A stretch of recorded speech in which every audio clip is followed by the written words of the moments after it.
আমি একজন ব্যবসায়ী, কেকের উপর হ্যাপি বার্থডে ইত্যাদি লিখে বিক্রি করা কি জায়েজ হবে? স্বামী স্ত্রী একই বাসায় আলাদা কতদিন থাকতে পারবে? মেয়েদের গজল শোনা যাবে কি? আল্লাহর নাম লেখা লকেট কি সবসময় পরে থাকা যাবে? চলতি বাস বা চলতি নৌকায় মেয়েদের সালাত আদায় করা যাবে কি? পানির মতো দেখতে খেলনা পাতি বিক্রি করা জায়েজ হবে কি? নবীজির নাম শোনার সাথে সাথে সাল্লাল্লাহু আলাইহি সাল্লাম না বললে কি গুনাহ হবে?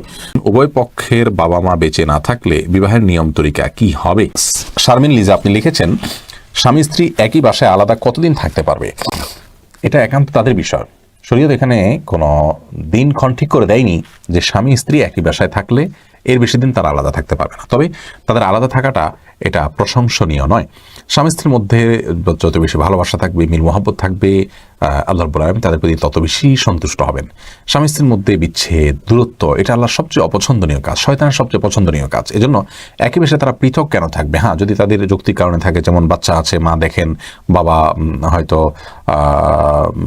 যদি তাদের সাথে থাকেন, তার ঘুম হয় না, সকাল তাকে ডিউটি যেতে হয়, বা অন্য যৌক্তিক কারণ থাকে, ধরুন একজনের অসুস্থ হয়েছেন, তা অনেক কারণ থাকতে পারে যে কারণগুলোর ভিত্তিতে তারা পৃথক থাকতে পারেন। সেক্ষেত্রে তারা যতদিন প্রয়োজন মনে করেন থাকতে পারেন। কিন্তু যদি মনোমালিন্য করে এটি করেন এবং সেটা দিনকে দিন করতে থাকেন, তাদের বৈবাহিক সম্পর্ক এর কারণে বিচ্ছিন্ন হবে না যতদিনই তারা পৃথক থাকুক না কেন। কিন্তু এই বিষয়টি দোষণীয় এবং তাদের তাকওয়াকে ত্রুটিপূর্ণ করবে। যে কোনো এক পক্ষ স্যাক্রিফাইস করে তাদের মধ্যে মনোমালিন্য দূর করে নিতে হবে, সেটাই হলো ইসলামের নির্দেশনা। আল্লাহর বান্দা আইডি থেকে আপনি লিখেছেন, আমি একজন ব্যবসায়ী, কেকের উপর হ্যাপি বার্থডে ইত্যাদি লিখে বিক্রি করা কি জায়েজ হবে? এতে কি গুনাহের সহযোগিতা হবে কি না? হ্যাপি বার্থডে ইত্যাদি লিখে আপনি যদি কেক বিক্রি করেন, তাতে আপনার বিক্রি করাটা হারাম হয়ে যাবে না। আর জন্মদিন পালন করাটা ইহুদি খ্রিস্টানদের ইত্তেবা অনুষ্ঠান হিসাবে নাজায়েজ কাজ, কিন্তু এর কারণে যে আপনার উপার্জন হারাম হয়ে যাচ্ছে ব্যাপারটি এরকম না। আপনি যদি সম্ভব হয় এই ধরনের অর্ডার অ্যাভয়েড করার, সেটি করা আপনার জন্য হবে তাকওয়ার দাবি। এমনি রাকিবুল ইসলাম আপনি লিখেছেন, মেয়েদের গজল শোনা যাবে কি? মেয়েদের যদি কণ্ঠে গজল হয়, সেটি পুরুষরা শুনতে পারবেন না যদি প্রাপ্তবয়স্ক নারী হয়। ছোট বাচ্চা মেয়ে হলে ভিন্ন কথা। এর মূল কারণ হলো যে তাদের কণ্ঠে যখন গজল গাওয়া হবে, সন্দেহভাবে কণ্ঠকে তারা কোমল করবেন, সুন্দর করবেন এবং কণ্ঠের মধ্যে মাধুর্য আনার চেষ্টা করবেন। আর আল্লাহ রাব্বুল আলামিন কোরআন কারীমে বলেছেন, ফালা তাখনাউ বিল কওল, মেয়েরা যখন কথা বলে পুরুষদের সাথে তখন কণ্ঠকে কোমল করবে না। এবং ওয়াকুলনা কাওলাম মারুফ, আল্লাহ তাআলা মেয়েদেরকে কথা বলার ক্ষেত্রে বলেছেন যে তারা কথা বলবে স্বাভাবিক কথা, যে কথার মধ্যে কোনো প্রকার অস্বাভাবিকত্ব, কোনো প্রকার কৃত্রিমতা ইত্যাদি থাকবে না। সেই বিষয়টি যেন আমাদের মাথায় থাকে, সেটি দেখতে হবে। এই জন্য মেয়েদের কণ্ঠে গজল হলে সেটি শোনা জায়েজ নয়। তানজুমা নিশাত আপনি লিখেছেন, আল্লাহর নাম লেখা লকেট কি সবসময় পরে থাকা যাবে? আল্লাহর নাম লেখা লকেট আপনি সবসময় পরে থাকতে পারেন, কিন্তু কেন আপনি আল্লাহর নাম লেখা লকেট পরবেন, এই উদ্দেশ্যটা একটা গুরুত্বপূর্ণ। আপনি তো আল্লাহর প্রতি ভালোবাসা থেকে আল্লাহর নামটা দেখবে, স্মরণ হবে, সেই জন্য আপনি রাখেন, অসুবিধা নেই। তবে বাথরুম বা টয়লেটে আপনি যখন যাবেন, এটাকে গেঞ্জি বা জামা ইত্যাদির ভেতরে রেখে তারপর প্রবেশ করবেন। বিলকিস নাসরিন বোন আপনি লিখেছেন, চলতি বাস বা চলতি নৌকায় মেয়েদের সালাত আদায় করা যাবে কি? অবশ্যই মেয়েরা সালাত আদায় করবেন, যাবে কি না বরং করতে হবে। ওয়াক্ত যদি চলে যায় তাহলে সালাত সময় মতো আদায় করতে হবে। না সালাতা কানাত আল মুমিনিনা কিতাবাম মাওকুতা, ঈমানদারদের জন্য সালাত সময় মতো আদায় করাটাকে ফার্জ করা হয়েছে, আবশ্যিকভাবে করা হয়েছে, এজন্য অবশ্যই পড়তে হবে। আপনার চলতি নৌকা বা এই জাতীয় ট্রলারিতে সালাত যদি কেউ দাঁড়িয়ে আদায় করতে না পারেন, দাঁড়িয়ে আদায় করলে পড়ে যাবেন এরকম আশঙ্কা হয়, তাদের বসে আদায় করবেন, কিন্তু আদায় করতে হবে।